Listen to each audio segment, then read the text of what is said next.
Before anyone had seen it, tech titans called it bigger than the internet. Steve Jobs reportedly said cities would be redesigned around it. Inventor Dean Kamen spent over $100 million developing a self-balancing scooter under the code name Ginger, then unveiled it on national television in December 2001, promising to sell 10,000 units a week. Instead, the Segway became one of the most infamous flops in tech history, and the punchline it earned in movies and sitcoms outlived every unit it ever sold. Inventor Dean Kamen began developing a self-balancing personal transporter in a secretive New Hampshire lab in the late 1990s, obsessing over gyroscopic sensors that could keep a two-wheeled platform upright without a rider ever touching a brake. Leaked patent filings and breathless magazine articles speculated for over a year about a mysterious invention known only as Ginger, with some investors and journalists predicting it would be worth more than the internet itself. The unveiling on a national morning show in December 2001 drew massive press coverage. Police departments, postal workers, and warehouse operators began trial orders. For a few months, the device was everywhere in the news cycle. The company priced the device near $5,000, far beyond impulse purchase range, while most cities quickly moved to ban it from sidewalks. It was never a car replacement and never quite a walking replacement. It had no defined market. Projected sales of 40,000 units a year never materialized. After 6 years on the market, barely 30,000 had sold in total. Late-night hosts and film comedies turned the device into shorthand for tech hype that never delivered. Kamen sold the company in 2009. Its new owner died in a transporter accident on his own estate the following year. The brand changed hands again in 2015 to a Chinese robotics firm, which quietly discontinued the original model in 2020. The technology didn't disappear. Its self-balancing gyroscope system now powers hoverboards, robotic delivery carts, and warehouse machines worldwide. The invention that failed as a product became the quiet foundation of an entire industry. For over a century, Woolworths was the store on every main street in America, a five and dime where you could buy a spool of thread, a hot lunch, and a toy in the same aisle. At its height, it operated more than 8,000 stores across 4 continents. It was the birthplace of the modern retail lunch counter and the site of one of the civil rights movement's defining protests. Then, in 1997, the company closed every remaining American store and erased its own name from the industry it had invented. Frank Woolworth opened his first five and dime store in upstate New York in 1878, built on a radical idea for its time. Fixed low prices displayed openly on the counter, so customers could browse without a clerk hovering over them. By the 1920s, the chain had expanded into thousands of towns, with matching red storefronts becoming a fixture of the American downtown.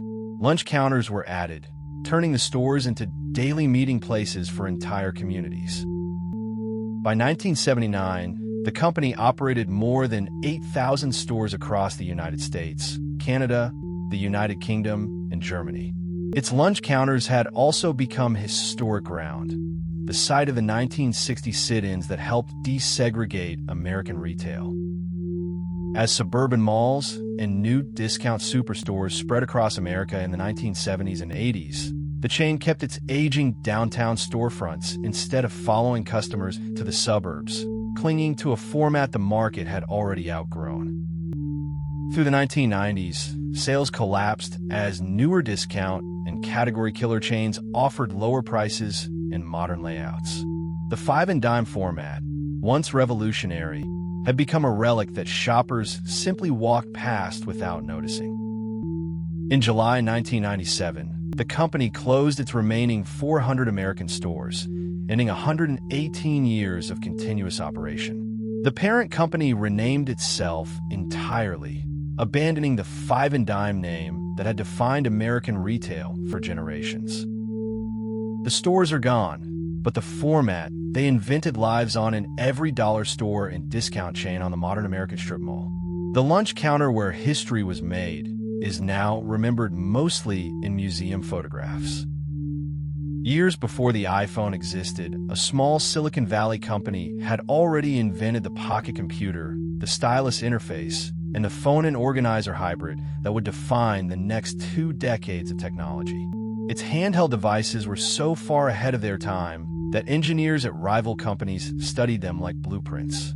But a fractured corporate structure and a fatal hesitation to modernize its software left the pioneer defenseless when Apple and BlackBerry arrived. The company that invented the category was absorbed and dismantled within a single decade. An engineer built the first true pocket organizer in 1996, packing an entire calendar, contact list, and notepad into a device smaller than a wallet. It sold faster than any handheld computer before it, creating an entirely new product category overnight. By the early 2000s, the company merged its organizer with a cellular phone, creating a device that let users check email and browse the web from their pocket years before most competitors had a comparable product. The company's operating system ran on millions of devices worldwide, and it was spun off from its parent corporation as an independent public company, confident it would define the next generation of mobile computing. Internal disagreements split the company into separate hardware and software divisions, just as competitors were unifying design and engineering under single roofs. The fractured structure slowed every decision at the exact moment speed mattered most. When a rival's all-touchscreen smartphone launched in 2007, the company had no comparable answer for 2 more years. Its stylus-based interface suddenly looked like a relic instead of an innovation, and its market share began sliding fast. A last attempt at a modern touchscreen operating system launched in 2009 to strong reviews but weak sales. A computer manufacturer acquired the company for just over $1 billion in 2010, then shut down its hardware line entirely a year later. The operating system the company built with its final effort didn't disappear. It now runs quietly inside millions of smart televisions worldwide, a strange second life for a pioneer that couldn't survive the smartphone era it created. 2 of Hollywood and Silicon Valley's most respected executives raised $1.75 billion to build a streaming platform for short, premium videos designed to be watched during a commute. They signed A-list stars, built award-worthy production values, and launched with enormous fanfare in April 2020. The problem was timing. The entire premise depended on people commuting, and the app launched into a world where almost nobody was leaving their house. 6 months later, it was gone, one of the fastest and most expensive startup failures in streaming history. 2 veteran executives, one from a major film studio, one from Enterprise Technology, partnered in 2018 on a bold thesis. Short-form video could carry the same production values as feature films if built specifically for phones. The company raised money from nearly every major Hollywood studio and technology investor, eventually reaching $1.75 billion before a single episode had aired, one of the largest pre-launch war chests in media history. At launch in April 2020, the app signed major film stars and directors for exclusive short-form series, promoting them with the polish of a traditional movie premiere rather than a typical app rollout. The entire pitch depended on commuters watching short videos between meetings and errands. The app launched days in a nationwide lockdowns, when almost no one was commuting anywhere, and it offered no way to watch on a living room television. After free trials ended in May, fewer than 100,000 people converted to paying subscribers, a fraction of what investors had projected. Reviews praised individual shows but panned the app's confusing, closed ecosystem. In October 2020, just 6 months after launch, the company announced it was shutting down and returning remaining cash to investors. Its content library was later sold off for a fraction of its production cost. The failure became a business school case study in launching a product built for a world that vanished overnight. proof that even the best-funded idea can collapse if it depends on a single, unchangeable assumption about how people live. It was once the second-largest bookstore chain in America, a superstore concept with cafes and listening stations that made browsing for books a destination in itself. Then, in 2001, its executives made a decision that would define its downfall. Rather than build its own online store, they outsourced all internet sales entirely to a growing competitor named Amazon. For a decade, that competitor collected the browsing habits, purchase data, and customer loyalty that should have belonged to the bookstore chain itself. By the time the mistake was reversed, it was already too late. Two brothers opened a small used bookstore near University campus in 1971, built on a simple idea: a bigger selection than any store nearby, organized so thoroughly that customers could find anything within minutes. The founders' inventory software, originally built to manage their own shelves, became so advanced it was licensed to other retailers. By the 1990s, the chain had expanded into a nationwide superstore format with cafes and music sections. By 2003, the chain operated over 1,200 stores worldwide, with massive flagship locations in major cities that functioned as community gathering spaces, hosting author readings and long browsing sessions over coffee. In 2001, rather than invest in its own online store, the chain signed a decade-long deal handing its entire e-commerce operation to a rising online retailer, effectively training its biggest future competitor on exactly what its customers wanted. By the time the chain launched its own website in 2008, it had lost nearly a decade of e-commerce data and customer habits to its former partner, and it had also missed the rise of the e-reader almost entirely. The chain filed for bankruptcy in February 2011. By September of that year, all 399 remaining stores had liquidated, and more than 10,000 employees lost their jobs in one of retail's fastest total collapses. The chain's collapse became a textbook warning about outsourcing your core business to a future rival. Its former competitor, the online retailer it once relied on, went on to become one of the most valuable companies in the world. It was once studied in business schools as a model of discipline management. An electronics retailer so well-run, it was featured as a gold standard case study in a best-selling management book. Then, in March 2007, its leadership made a decision that stunned the retail industry. It fired 3,400 of its most experienced, highest-paid sales associates, replacing them with cheaper, less trained staff to cut costs. Customer service collapsed almost overnight. Less than 2 years later, the company that had once been a case study in excellence was liquidating every store it owned. The chain opened its first store in Richmond, Virginia in 1949, initially selling televisions during the earliest days of the medium, when a working TV set was still a novelty most families had never seen up close. By the 1980s, the chain had grown into one of the largest electronics retailers in the country, prized for knowledgeable commissioned salespeople who could explain the technical differences between competing stereo systems in plain language. Through the 1990s, the company was held up in business literature as a model of disciplined, sustained excellence, a case study in how a well-run retailer could consistently outperform its competitors over decades. In March 2007, seeking to cut labor costs, management fired 3,400 of the company's most experienced, highest-paid salespeople and replaced them with new hires at lower wages, gutting the expertise that had defined the brand for decades. Customer service quality collapsed almost immediately.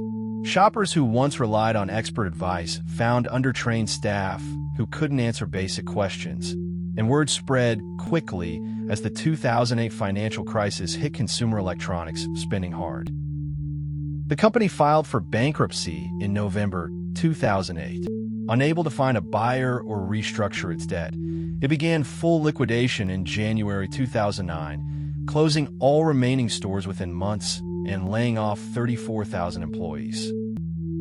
The company's collapse became one of the most cited business school case studies of the decade, a stark lesson that gutting institutional expertise to save short-term costs can destroy the exact advantage that built a company's success. In January 2000, at the absolute peak of the dot-com bubble, a dial-up internet company merged with one of the largest media conglomerates on Earth in a deal worth $165 billion, the largest corporate merger in history at the time. The internet company was so overvalued that its shareholders ended up owning the majority of the combined giant. Within 2 years, the merged company wrote down $99 billion in a single quarter, the largest asset write-down any corporation had ever recorded, as the internet business it had bet everything on began to evaporate. A small computer services company launched a dial-up internet subscription service in 1989, mailing millions of free trial discs to American households and turning a slow, clunky modem connection into a mainstream household habit. By the late 1990s, the service had become the dominant way ordinary Americans access the internet. Its familiar dial-up connection sound and cheerful notification announcing new messages becoming part of everyday cultural memory. In January 2000, the internet company announced a merger with one of the world's largest media and entertainment conglomerates, valued at $165 billion, celebrated as visionary proof that old media and new media were becoming one.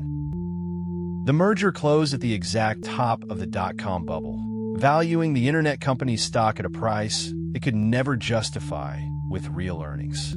Clashing corporate cultures between old media executives and internet executives paralyzed decision-making immediately. As broadband internet spread and the dial-up business collapsed, advertising revenue at the internet division cratered. In 2002, the combined company reported a $99 billion write-down, the largest single quarterly loss in American corporate history. The merged entity spent years quietly unwinding what it built. In 2009, the media conglomerate formally spun off the internet division as an independent company, worth a small fraction of what it had once been valued. The merger is still taught today as the cautionary case study for combining companies at the peak of market hype rather than on business fundamentals. Proof that even the biggest deal in corporate history can unravel in 2 years. For most of the 20th century, it was the largest company in the world, so central to the American economy that a famous saying claimed what was good for it was good for the entire country.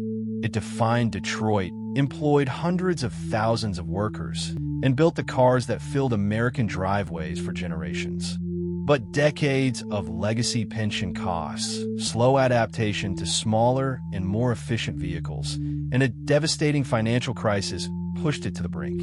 On June 1, 2009, the automaker filed for bankruptcy, one of the largest industrial collapses in American history. The company was formed in 1908 through the merger of several small carriage and automobile makers in Flint, Michigan, at a moment when the automobile itself was still considered an unreliable novelty for wealthy hobbyists. By the 1950s, the company had grown into the largest corporation on Earth, pioneering annual model changes, installment financing, and a multi-brand strategy that let customers move up in status as their income grew. Through the 1960s and 70s, the company controlled more than half of the American car market. Its assembly plants employed generations of the same families, and its headquarters tower symbolized industrial American power. Decades of generous pension and healthcare commitments to retired workers created enormous fixed costs per vehicle. Meanwhile, smaller and more fuel-efficient imported cars steadily won over American buyers, while the company leaned heavily on larger, less efficient models. The 2008 financial crisis crushed auto sales almost overnight. Credit dried up, consumers stopped buying, and the company burned through its cash reserves at an alarming rate while still carrying its enormous legacy obligations. On June 1, 2009, The company filed for Chapter 11 bankruptcy, the fourth largest bankruptcy filing in American history. The federal government provided a rescue package worth roughly $50 billion to keep it operating. The company emerged from bankruptcy leaner within 2 months, and taxpayers eventually recovered most, though not all, of the rescue investment. It remains a defining symbol of how deeply the 2008 crisis shook American manufacturing. It was the fifth largest investment bank on Wall Street, an 85-year-old institution that had survived the Great Depression without a single and profitable year. In March 2008, rumors about its exposure to risky mortgage investments spread through trading floors within hours, triggering a classic bank run on an institution that had never seen one before. Its stock, which had traded above $170 a share a year earlier, was sold to a rival for just $2 a share in an emergency weekend deal. The first domino in what became the worst financial crisis since the Depression. The firm was founded in 1923 by 3 partners in New York, building a reputation over decades as an aggressive, scrappy investment bank willing to take on deals that more conservative Wall Street firms avoided. The firm built one of Wall Street's most profitable mortgage-backed securities divisions in the early 2000s, packaging home loans into investment products that delivered enormous returns as the American housing market kept climbing. By early 2007, the firm's stock traded above $170 a share, and it reported nearly $20 billion in annual revenue. It was considered one of the most consistently profitable firms on Wall Street. 2 of the firm's internal hedge funds, heavily leveraged in risky mortgage investments, collapsed in June 2007. Leadership publicly downplayed the losses as contained, insisting the broader firm carried no meaningful risk from the mortgage market. In March 2008, rumors about the firm's liquidity spread rapidly among traders and clients. Customers pulled funds overnight, and the stock collapsed from $57 to $30 in a single trading day. Over a single emergency weekend, the Federal Reserve brokered a sale of the firm to a larger rival bank for just $2 a share, later raised to $10, a staggering collapse from the prior year's peak value. The firm's collapse foreshadowed a far larger crisis 6 months later, when a second Wall Street institution failed and nearly took the global financial system down with it. Historians now mark this weekend as the crisis's true beginning. It was America's largest savings and loan institution, a 119-year-old bank with more than 2,000 branches and 43,000 employees nationwide. Chasing rapid growth during the housing boom, it aggressively pushed high-risk mortgage products with minimal underwriting standards, betting that home prices would rise forever. When the 2008 financial crisis hit, panicked depositors withdrew nearly $17 billion in 10 days. Regulators seized the bank on September 25, 2008, and sold its assets overnight. The largest bank failure in United States history, wiping out shareholders completely in a single announcement. The institution was founded in Seattle in 1889 as a modest savings and loan, helping local families finance home purchases in the aftermath of a major regional fire that had destroyed much of the young city.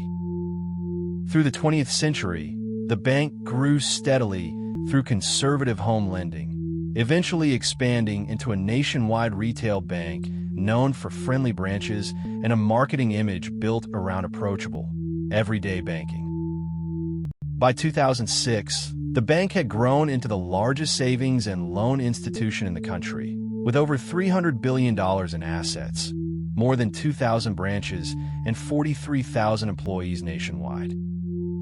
Chasing market share during the housing boom, the bank aggressively issued adjustable-rate mortgages with minimal income verification, betting that rising home values would cover any repayment risk, no matter how thin the underwriting standards became. As the housing market collapsed in 2007 and 2008, mortgage defaults surged across the bank's loan portfolio. Panicked depositors, fearing insolvency, withdrew nearly $17 billion from their accounts in just 10 days. On September 25, 2008, federal regulators seized the bank in the largest bank failure in American history. Its banking assets were sold to a rival financial institution overnight for less than $2 billion, wiping out shareholders entirely.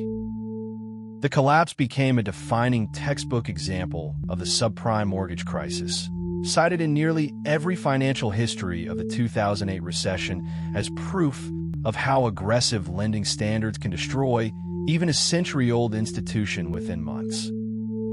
It grew from a small regional telephone reseller into the second-largest long-distance carrier in America through relentless acquisitions, eventually becoming a backbone of the entire internet. At its peak, its market value approached $180 billion. But beginning in 1999, its executives disguised over $3.5 billion in ordinary expenses as long-term investments, artificially inflating profits to satisfy Wall Street. When an internal auditor uncovered the scheme in 2002, the company collapsed into the largest corporate bankruptcy in American history at the time, even larger than Enron's, which had stunned the world just months earlier. The company began in 1983 as a small long-distance telephone reseller in Mississippi, buying bulk network capacity from larger carriers and reselling it to local businesses at a discount. Through the 1990s, the company grew via an aggressive string of acquisitions, buying up dozens of smaller telecom firms and eventually acquiring a much larger long-distance rival in a $37 billion deal in 1998. By 2000, the company's market value approached $180 billion, and its fiber optic network formed a critical backbone of the rapidly expanding internet, carrying a significant share of the world's data traffic. Beginning in 1999, under pressure to meet Wall Street earnings expectations, executives began disguising billions of dollars in routine operating expenses as long-term capital investments, artificially inflating the company's reported profits year after year. In June 2002, an internal auditor uncovered the accounting scheme while reviewing capital expenditure records that didn't add up.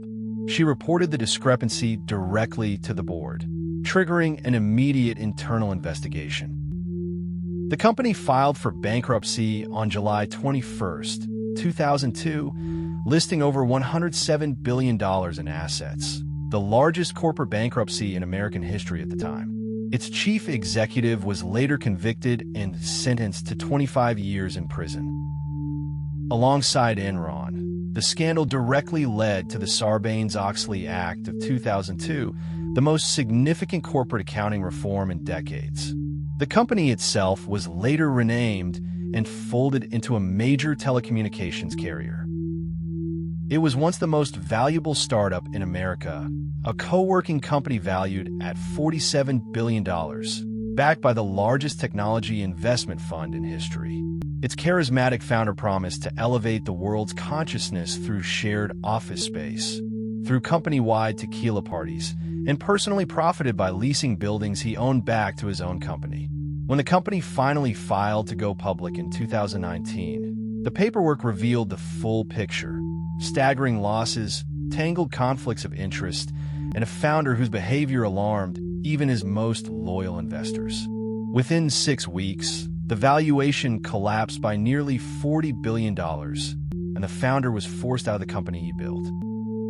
A designer and an entrepreneur opened their first shared workspace in a converted Brooklyn building in 2010, renting desks to freelancers and startups who couldn't afford traditional office leases and building community events around the shared space. The company expanded rapidly across major cities worldwide, offering stylishly designed offices, free craft beer, and a sense of belonging that resonated with a generation of young professionals and startup employees seeking flexible workspace. By 2019, the company operated hundreds of locations across dozens of countries and reached a private valuation of $47 billion, backed heavily by the world's largest technology investment fund, making its founder one of the most talked-about executives in Silicon Valley. The founder personally purchased several buildings, then leased them back to his own company at a profit, a conflict of interest that regulators and investors only fully understood when the company filed paperwork to go public in 2019. The public offering paperwork revealed billions of dollars in annual losses, related party transactions, and unconventional corporate governance that alarmed institutional investors. Within weeks, the planned public offering was shelved entirely, and confidence collapsed.